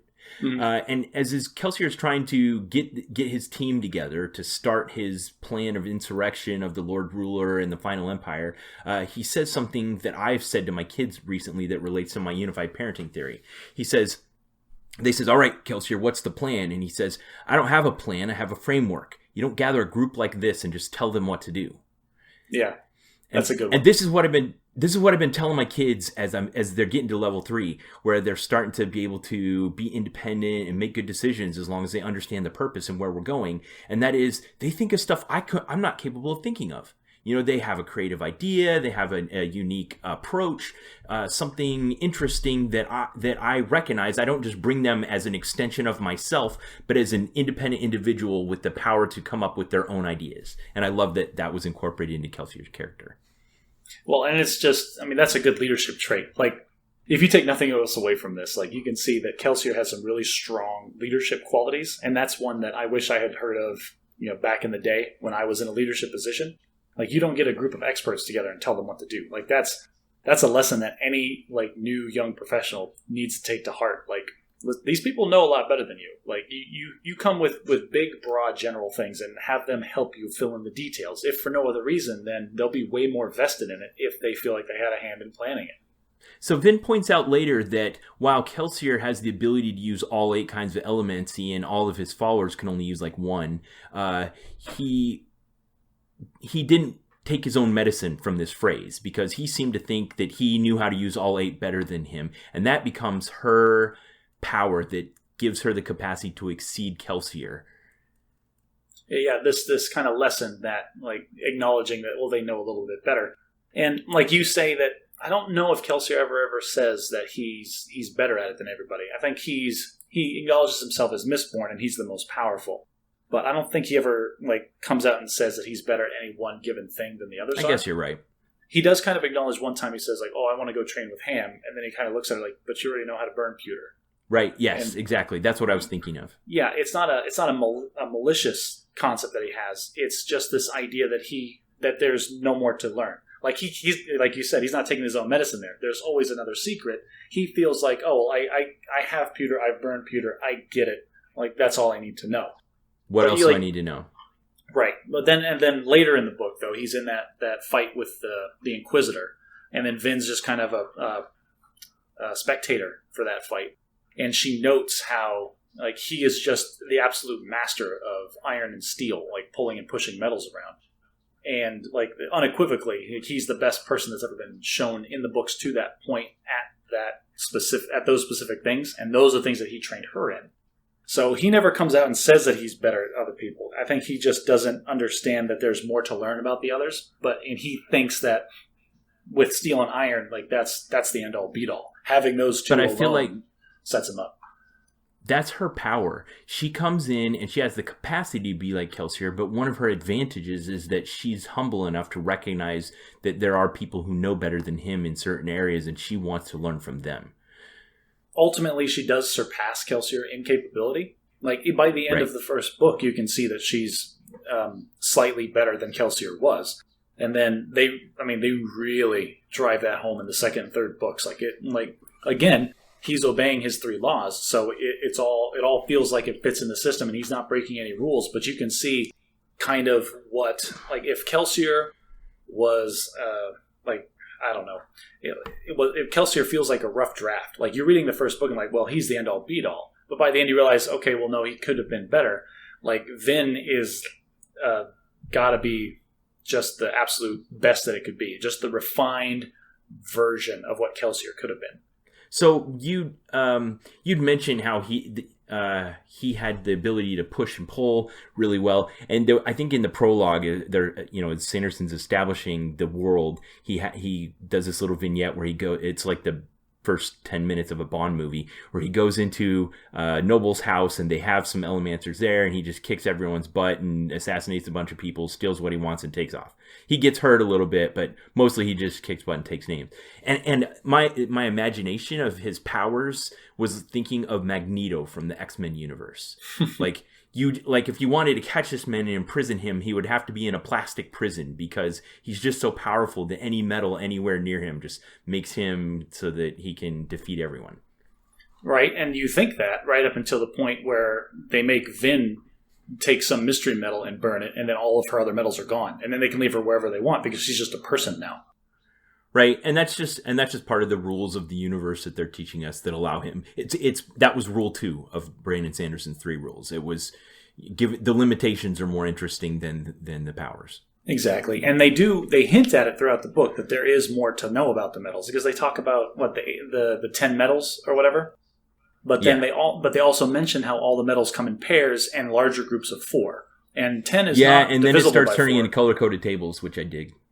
Yeah, exactly, because it's a well-defined hard magic system with logic to it. You start laying it out or drawing it out on paper, you realize, well, hang on a second, we're missing some pieces here.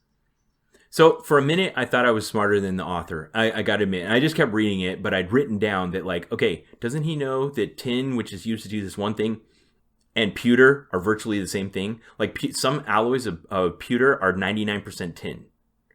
Right. And I feel like I'm smarter than the author. Like he thinks pewter and tin are 2 separate metals when they're actually mostly exactly the same metal. But then later on he acknowledges that and just talks about the necessity of having the right alloy in order to execute it. And I was just like, okay, whatever. Yeah. Well, allomantic alloys versus just random, what we call, yeah. So another one of my random ideas I wrote down was in part 3 where Kelsior starts to introduce the idea of snapping. Snapping being a term he introduces that means the time in their life when something stressful happened that brought out their ability to use their elementic powers. Yes. So I immediately thought of the origin story for Deadpool. Yeah, so that's like a snapping point right there. Right. There were some bad guys that were running like this shell medical experimentation company, and they would bring people in and torture them to death, and they would either die or they would snap. One or the other, and then you would have a new superhero or a dead person. Okay, so for hardcore comic book nerds, that's not the greatest example because you realize, if you know the comic book history behind Deadpool, you realize that what they did in that facility wasn't anything like what they were saying they were doing in that facility. Like, Wade Wilson never had mutant powers or mutant potential. They actually injected it into him and brought it out. All right, but that's the way they did it in the Deadpool movie. That's how they explained it in the Deadpool movie, but that's not really what happened. Like that's a whole thing. Okay, so here's another example. How about from the movie Unbreakable? Where Mr. Glass is trying to cause accidents to reveal who the survivors are and potentially uncover a superhero. So I think that's also a little different. Like I don't mean to be contrary. I feel like I'm always just telling you, no, I don't think that's right. But in that case, it's more of he had those powers, but he had never been in a situation where he was observed to have, above average capability for not taking harm. Like there's a flashback later in the movie where you show him in a car accident and he basically just gets up and walks away from it. Right. But like he says that he was hurt from it. So it's just one of those things. I think Mr. Glass was trying to push the disasters up to see who would survive this level? Who's going to survive this threshold of destruction? So the thing I liked about Vin was that she'd snapped but not realized it, and she had her own name for her powers. She called it My Luck, and she recognized that there was a limit to it, and that she could kind of store it up over time. She didn't understand why. She didn't understand the limits of it, but she knew that she could influence people's emotions. Which is, hats off to Brandon Sanderson for finding a way to explain, to show that there is a kid that has this ability. And at some point she recognized not everybody has this capability. So what vocabulary would you even have? Like, imagine a 6-year-old being able to perform magic. And eventually they realize that not everybody can do this, like they wouldn't have the words to describe what they were doing. Especially in her situation where she couldn't even talk to anybody about it because of her trust issues we've already discussed. Right. And so he did a great job, I think, coming up with the perfect ways to describe what she was doing that made sense to both us, the reader, with the knowledge of what allomancy was in the universe, and that would make sense for her to have come up with on her own. So that brings me to the next point I want to talk about. In part 1, when Kelsior's trying to get the team together and he gets Vin, I think he rescues her or something, I can't remember, and they invite her to stay as part of the team, and she still is early in her character arc and still just innately mistrusts people. And so within the context of her mistrust, she says, and I wrote it down, I'll stay, not because I trust you, but because I want to see what happens. So early in her character arc, the only thing that's keeping her around is like morbid curiosity. Like, you guys are interesting, I'm going to stick around.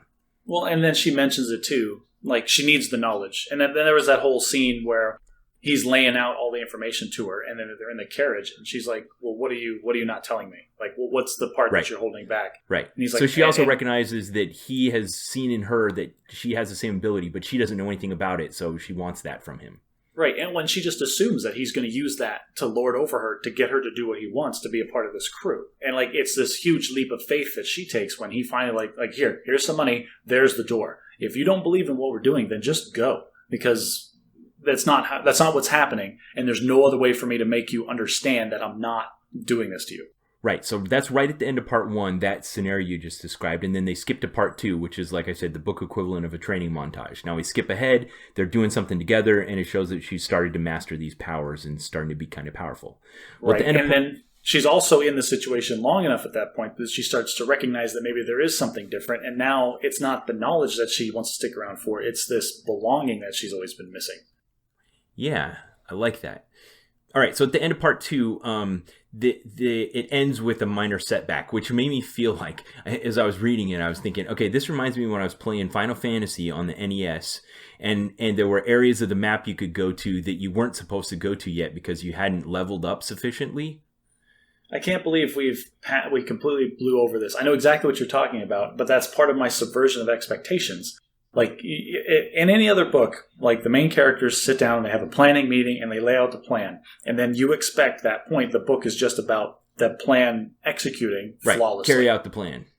Yeah, and it just happens, and it works out, and maybe there's a hiccup or two here and there, but no problem. But no, like, a huge, major aspect of their plan is completely and utterly wiped out at the end of part 2.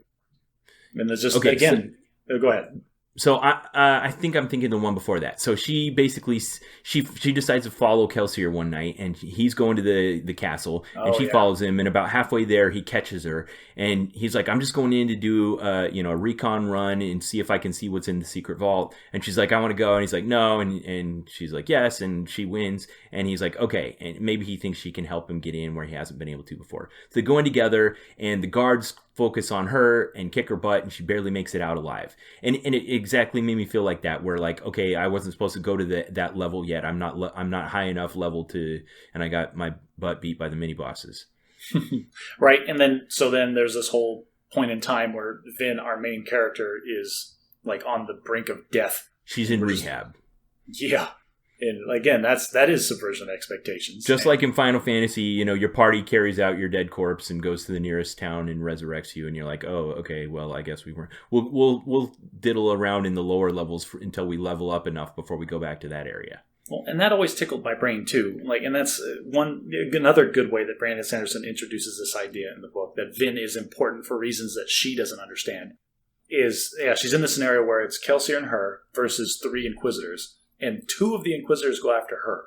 Like, they realize that she's the apprentice, right? Like, she's the little one. She didn't, like, do anything special or mad or amazing. Why are they focused so hard on her? Yeah. They recognize she's the bigger threat.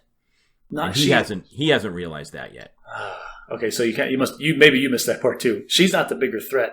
The Inquisitor, there was this whole like little subplot that they kind of blasted through where the Inquisitors were trying to gain dominance in the religious organization that the Lord Ruler had set up over the Ministry of Orthodoxy. And they recognized that she was the kid of the head of the Ministry of Orthodoxy.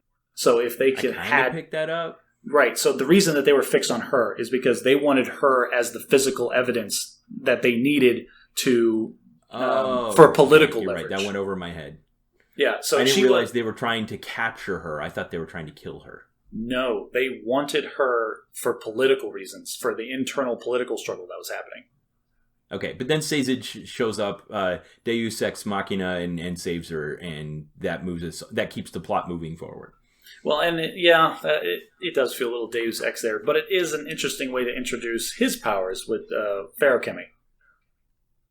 Right. Now, you jumped ahead a little bit, but at the end of part 3 is where the plan fails. Okay. Everything goes wrong. 5,000 Ska soldiers of their 8,000 army are dead, and their plan of like an open rebellion that will overthrow the Lord Ruler and his army is completely destroyed. Right, and it's a great way that they get through that, because most of the main characters are like, okay, well, we're done, so I wonder what's going to happen next, and that's kind of what we're feeling as the reader too. Like, yeah, you guys are toast. Where do you go from here? What's the rest of this book about? I've still got 300 pages here. Yeah, it's a good way to kind of give us this hopeless feeling and think, okay, this isn't happening. And also throughout this time, so we're halfway through the book, and you can kind of see Vin starting to the central conflict of the book being her mistrust versus trust take place. And I written down a quote where Kelsior was teaching her about this, where there was this flashback plot of Kelsior when he had been taken prisoner, and they believed that he'd been betrayed by his wife, Mare. And she's like, well, why don't you just hate her? Why don't you look back on her with vengeance because she betrayed you? And he says, do you stop loving someone just because they betray you? I don't think so. That's what makes the betrayal hurt so much. Yeah, that's very profound. And you can apply that to a lot of different things. But yeah. It gets you right in the feels. Definitely. So yeah, then the whole plot's thrown on its ear, and then we kind of recover, and we're like, well, hey, maybe we could, maybe there's something else maybe there's another way we could still accomplish our goal here, and the team hasn't gone anywhere, so let's give it another try.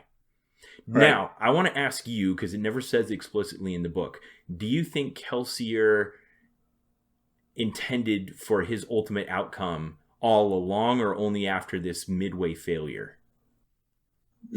That's an interesting point. When was Kelsior... I think Kelsior planned for it before the midpoint failure. When did he decide he needed to die a martyr's death in order for his cause to succeed?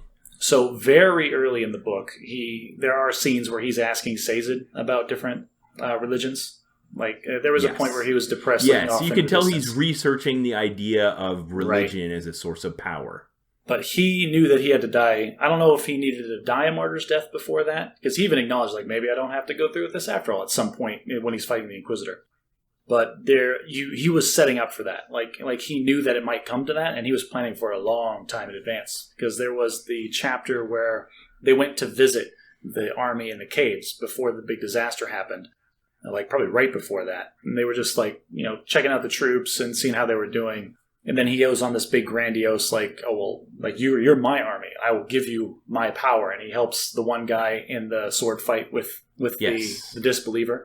Yeah, he was experimenting with them, thinking of him as a deity that would imbue them with power. I don't think he was experimenting. I think he was flat out doing it. Like he was just trying to establish that. Yeah, he was just giving another scenario, another example, another vignette, some story that he knew would spread like wildfire about him and how he is personally empowering them. All you have to do is believe in Kelsior, and he will give you power to defeat hopeless odds. Exactly. So how do you fight this oppression that's been built into people for thousands of years? You give them hope. And a person can't give them hope. It's got to be faith that gives hope. So the cynical part of me looks at this and thinks that this is how evil people who build religions, knowing that there's not actual truth underneath them, use them to manipulate the feelings of people. Like if my people believe that they can be more powerful because they believe in me, they may die trying, but they'll accomplish my objective. Exactly, but that's both faiths that are described in this book are exactly that way. Is the Lord Rulers is built for a tailor-made purpose, and then this religion that Kelsior builds up, which later becomes called survivorism, those of you that are going to read, is tailor built for this specific purpose too. And actually, that's one of the major themes through the second book is So I don't want to do too many spoilers, but one of the aspects of the second book is that Vin is around, and there's all these ska that keep coming up to her, like, Lady Vin, you're the survivor's heir. You're his apprentice. Like, what do we do now? And she's like, just constantly looking like, I don't know. Like, this wasn't supposed to be like an actual religion. It wasn't a master plan. Yeah, this was not a master plan. There was not supposed to be anything that came after this. Kelsior was basically using you people. But she doesn't say that, but there's the core crew that knew Kelsior, and then there's all these people that now believe in this religion that he created, and the fallout and the aftermath of that is one of the major points of the second book. Okay, so I don't know what to call it, like the climax where Kelsior dies, that's the ultimate point of his kind of messianic arc, where he deliberately sacrifices himself for the cause and cements his name forever as a martyr in this survivorism. He was a survivor, and the Lord Ruler killed him, and yeah. Right, but he showed that he knew that there had to be some catalyzing moment or event that would, bring this religion, this fervor that he was building. So it was done very publicly when he was trying to prevent the senseless executions of the Lord Ruler of the Ska. At this point, I'd written down that Vin kind of had to complete her arc of her trust versus mistrust. And she reacted in a way I found kind of unexpected, but I shouldn't have, in that she thought of Kelsior sacrificing himself as a martyr was like how a loved one might react to a suicide of a loved one. She considered it to be a betrayal, an abandonment. I thought you were my friend. You didn't tell me you were going to leave, and now you left, and you're just like everyone else. And this confirms my belief that I've had all along, that everyone will betray you eventually someday. So this is maybe a difference that you might not be able to resonate with, because I feel like you've always been a very outgoing, very extroverted person. I can tell you as an introverted person, it's especially when I was a kid growing up, it's tough to make friends. But when you do make friends, like, you really, really latch on and like really invest yourself into them. Because it was so difficult for you to get them in the first place. So when this happened, like it might have been confusing for you, but I totally get it. Like 100%. Like, like you told, like she finally allows herself to be vulnerable enough to trust and to be a part of this relationship that she never thought that she would have, because it was actively destructive. Like, she was told and taught and bred and raised that this is a bad thing. Allowing yourself to trust is only going to cause you pain. And then he goes and, from her perspective, violates this trust by getting himself killed. And not only does that, it hurt. Again, it goes back to what he said. Like, it hurts because she was emotionally vested into him, but also because she actually had to actively tear down her own defenses to allow it to happen in the first place. And all of this betrayal, hurts because she's vested in him, and because it's reinforcing all the ideas that she's trying to reject as she grows as a person. That, trusting people is only going to bring you pain. This just reinforces that fact. And so, I got it. And it was very powerful for me, at least. So she gets to this rock bottom point where she, is angry at him, and then Sazed comes in, and he basically says to her, "What is belief if you can't continue it after failure?" Right, and then that's the message, kind of the core message of any faith. Yeah. And she picks herself up, she gets the team back together, and finds a new plan to achieve the objective. Well, that's interesting. Not really a new plan, but Kelsior's ultimate master plan that they just weren't privy to in the first place. All right. Because the Renew, the Khandra character, comes out and in Kelsior's body and says this was his plan all along. He knew that this might have had to happen, and he's been training you without you realizing it to take up these different roles. It was clear. This was Kelsior's ultimate plan from the start. And he chose the crew specifically because they needed to be good people. He couldn't just take skilled thieves. He wanted to have good people of moral fiber, because he knew that they were going to be called on to do much, much more if his master plan was actually going to work out. So it was again, there's always another secret. The plot of this book is the surface level kind of subversion or misdirection that he's pulling with his own crew to actually fulfill his real plan, which is to have the Ska rise up and throw off their shackles. All right. So I kind of want to wrap up this whole thing with an idea that occurred to me while I was reading this book. I realized that this book has already been filmed as a movie. Has it? It now has. that I'm not following. Okay, but I mean this in a cheeky kind of way. This book has already been filmed as a movie. The movie came out in 2001. It was called Ocean's 11. So let me tell you my theory of the final empire is Ocean's 11. So our hero just got out of prison and is trying to get together a team in order to carry off a big caper that he wants to look to them like it's going to enrich all of them, but secretly he has an underlying motive of revenge. Are you with me so far? I'm with you so far, yep. Okay, so they have to prepare. They have to get together a team of the right constitution of people. They need to train them and prepare them. They got a plan. So Kelsior is Danny Ocean. Oh, no, I got that. He wants revenge on Terry for stealing his wife, and he wants to overthrow the Bellagio. Okay, well, yeah, I've really fleshed this out, so you got to give me a minute. Oh, there's more, please. Oh, yeah. Okay, so Dachshund, Kelsior's longtime friend and crew member, is Reuben, Elliot Gold. In the book, Dachshund is not an Allomancer. He doesn't have any powers, and Reuben's the same. But he's motivated to overthrow Terry Benedict, and so he helps with his organizational administrative abilities, and he finances the whole thing. Vin is Linus, Matt Damon's character. Relative newcomer, some lineage of greatness, potential and a lot to learn, and goes around learning from everyone. Now... Okay. Julia Roberts' character I had a little bit of a hard time with, Tess. But I realized she was Ellen Venture. Ellen Venture was the nobleman who for most of the story wasn't involved in the plan, but ultimately at the end became part of the capstone of the plan. She was a love interest on the outside of the caper who was intelligent and involved, but ultimately not part of the plan to overthrow the empire, but then became part of it. The Lord Ruler, of course, is Terry Benedict, the evil, unflappable CEO who's ruthless and intends to crush all his enemies with malice and ruin their families just for good measure. And this book is just a shot-for-shot remake of it. It is. Sazed is Brad Pitt's character. Oh, yeah. Sazed is Brad Pitt's character, Rusty. The silent second man who just likes to eat and has a secret reserve of talent that he keeps well hidden and who acts as a foil to the confident Danny Ocean. Breeze, if you remember, who was a soother, was powerful, but he always just got his way with his silky smooth tongue. This is Saul, Carl Reiner's character, the smooth veteran who doesn't have to fight because he can talk his way out of anything. This turned into a commercial for Ocean's 11.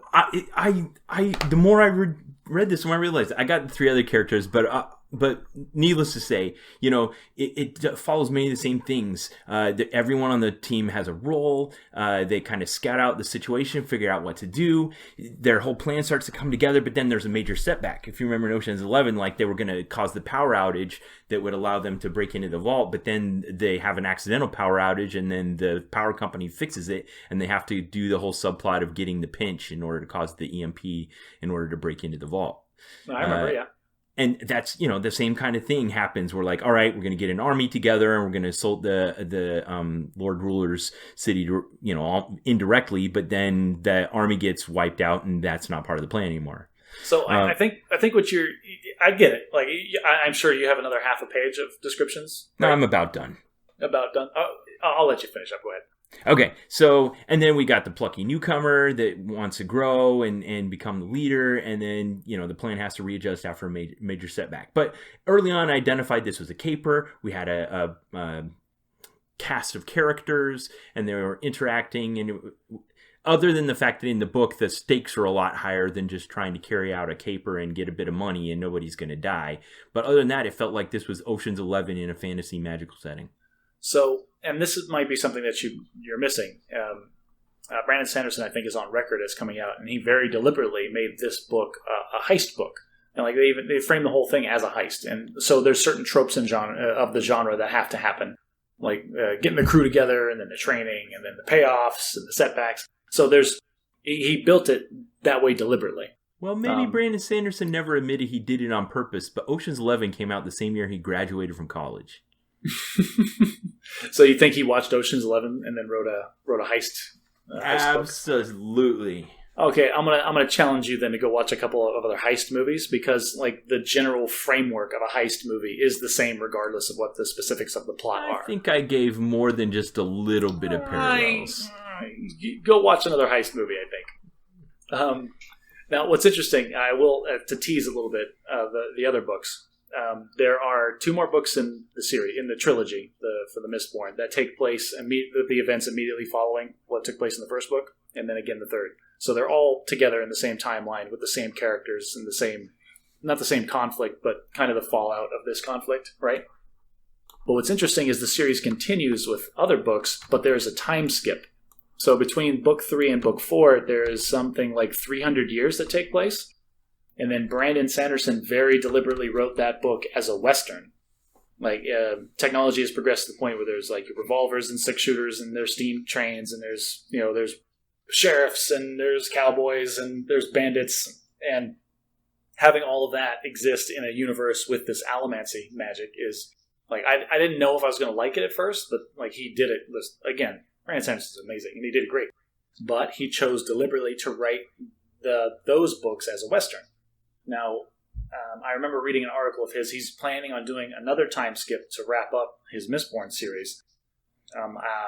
If I'm remembering this correctly, I might be wrong. Please correct me if I turn out to be wrong.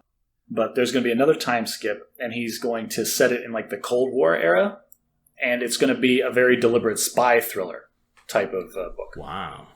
All right, there will be no correcting, because I don't intend to read another one of these books for a long time. But that's so sad. Well, I will say, all right, to spoil a little bit. So one thing that he keeps going, that is in all of his books that he's writing about Mistborn, is this core. It's not the surface level, but it's the core line that runs through all of them. Is there's always a character that's struggling with their identity and trying to transform and change who they are, according to their circumstances or what they think they should be versus what they're called upon to be. And all of the books focus on a different person that's going through those transformations. And I find it just very interesting that you have this high fantasy, action-packed plot line, but the core of it and the reason you care about it is because these people are struggling with the same things that real people do.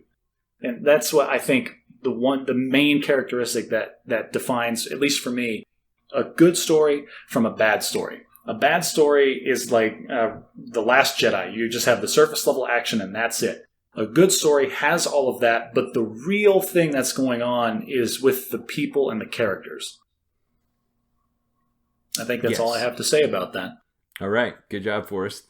So for next time, I had one spoiler for you, and then you can if you got any. Mine was that I saw this story in the news in Boston that there was this couple that had they logged into their bank account one day, and there was $120,000 deposited in their account that they don't know where it came from. I saw that article on Reddit, and I read what happened, the results, and what took place, and yeah. That was crazy. This happened to me once. I think that's all the exact scenario, and I want to tell you what happened to me, but I'm not going to tell you yet. Right, and I'm certain that you handle it in a different way than these people did. We'll talk about that next time. Yeah. How about you? You got anything? Well, also next time is now I have a book reading assignment to do. Yes. I don't. It's scarcity. The book is about scarcity. It's written by, if I recall, it is an economist and a psychologist. Is that right? Yes. Scarcity. Okay. Why Having Too Little Means So Much by Sindel Mullinthan and Elder Shafir. Link in the show notes for those of you who want to follow along. Yep. I will be reading that in the next 2 weeks. And then episode 4, we'll have our discussion about scarcity.